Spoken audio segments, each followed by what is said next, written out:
Yeah, earlier this morning when you had, we're talking about a vision, I saw one, and it's a little PG-13, so I don't know if little ears need to go or not, but just FYI.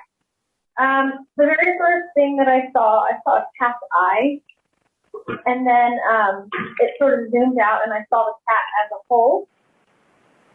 And just very specifically, this entire vision, that it was very clear that every aspect or component of it was important to look at.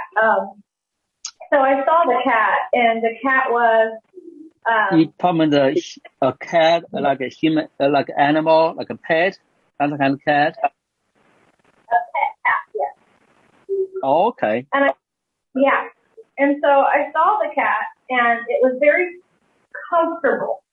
The cat was just walking around, sort of, rubbing up against things. It was happy. It was content. It was pleased with life. It was fine. And then the next thing that happened was a man picked up the cat, and the man was a surgeon. And the surgeon wasn't a surgeon from nowadays. The surgeon was a surgeon back when they wore those like headbands with the big circle on the top, sort of like what you see in the movies. I don't know what that is, if it's a light or if it's like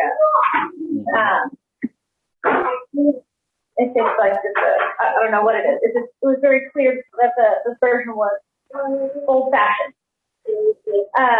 And so he put the cat on the surgery table, and this is where it's a little PG-13. He did open the cat up. And so the cat was split down the middle and opened up until all of its insides and organs were exposed. The doctor then began to pull out bullets from the cat. The bullets were fully intact bullets. They were not used. They were not in any way changed from the form that they would be discharged from a gun. And they were not covered in blood either. He pulled them out of the cat, and they were just shiny, brand new, sharp, pointed bullets. And then he'd kind of take them out and put them in that little pan next to the surgery. So he just began to sort of take these bullets out of the cat. Then when the surgery was over, the cat got up, but it was never sewn back up again. So the cat kind of got down from the surgery table, and its insides were sort of hanging out and sort of dragging along without the cat, having been sewn back up. But the part that was interesting after this is that there was no effect on the cat in regards to this. It got down from the table, it stretched, it went to its food, it began to eat, it drank, it curled up and took a nap, it repeatedly cleaned itself, it would wake up and just kind of clean itself and then curl back up in a ball. There was zero effect on the condition of this cat. And that was it.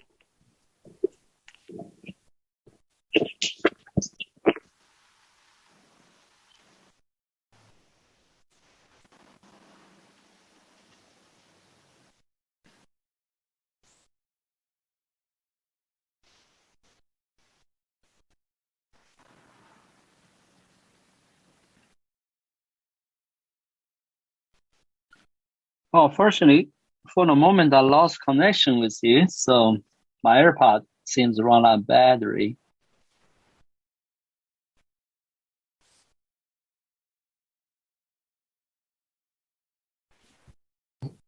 I think she had finished sharing, that after the cat cleaned itself and acted like everything was normal, that was the end of the vision. Oh, okay.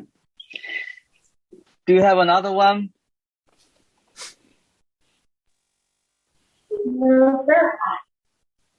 Okay. I want to pray for our sisters and wrap it up. So that's a strange vision. So.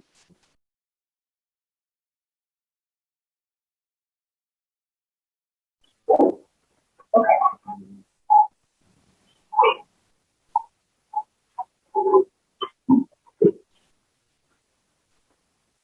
Father, we thank you for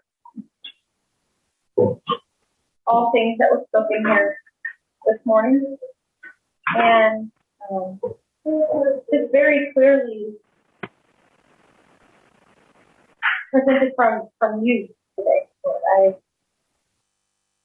I understand that you are speaking a very true and clear word, and I just pray that our understanding follows and with wisdom and understanding allows us to grow into these sons that you are speaking of here today.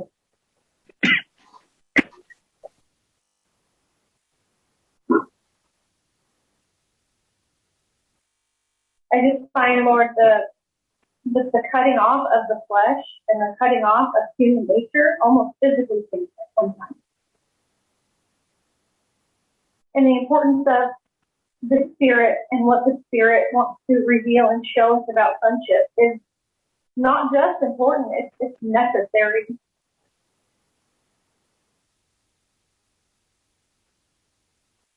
Lord, and it's the clarity of the fact that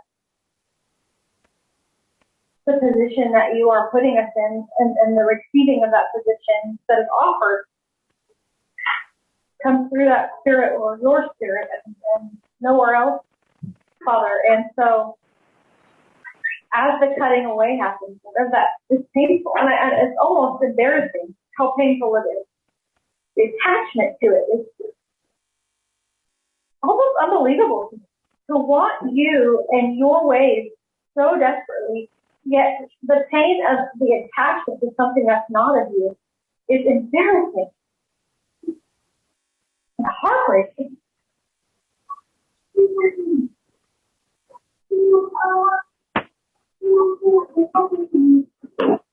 Father, I hope very much that your Spirit breaks through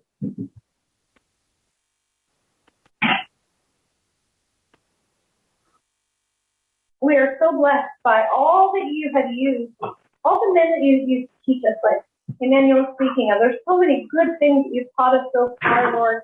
And my prayer is that another generation doesn't go by just stopping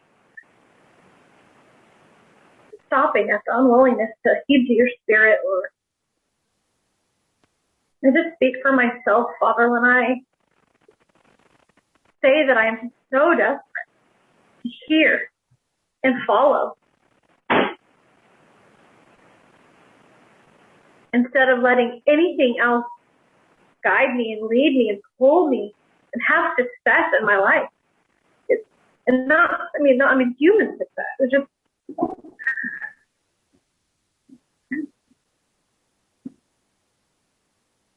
it just seems like there's a real clarity this morning of understanding what must happen, what must take place, Lord. And I want to hear that way, because it is a way. There's a way that you're saying to take. And your kindness has said no more generations have to go by blind and deaf or anything, by their own accord, by their unwillingness to move forward, Lord. You're once again allowing us to move forward for your Spirit, by your way.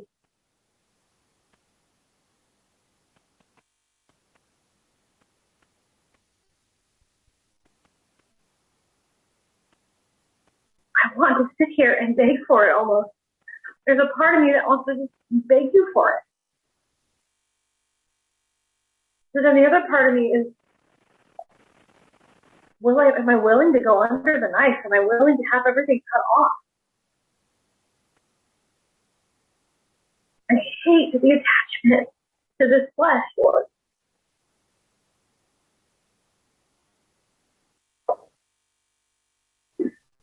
It's a death that I'm so willing to do.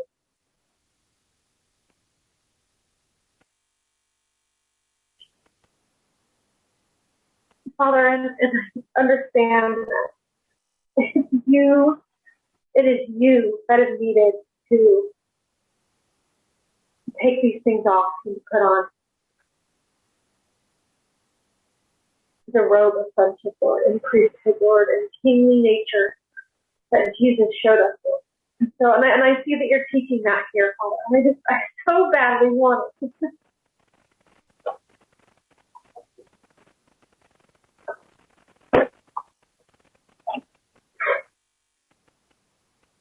My hope is that I know we're all willing. I just hope that, Lord, you help us to receive it.